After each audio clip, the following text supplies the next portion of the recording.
ভোরশুটের রায়বাঘিনী, কলমে জগৎপতি তা, কণ্ঠে শ্রাবণী চ্যাটার্জি। সর্বপ্রিয়া ভবশঙ্করী রায়চৌধুরী ছিলেন ভোরশুট রাজ্যের রানী।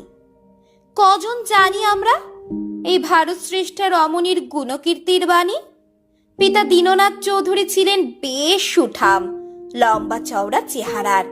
তাকে সেনাপতি হিসেবে নিযুক্ত করেন পেরো রাজ্যের জমিদার। এই পেরোতেই এক শুভ দিনে ভবশঙ্করী এলো মা বাবার কোলে।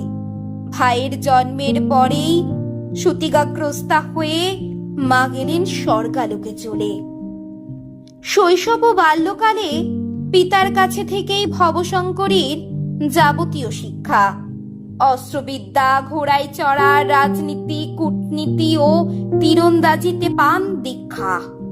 পাশাপাশি চলতে থাকে সাবেকি রীতিতে সমাজতত্ত্ব, দর্শন বিদ্যার শিক্ষা।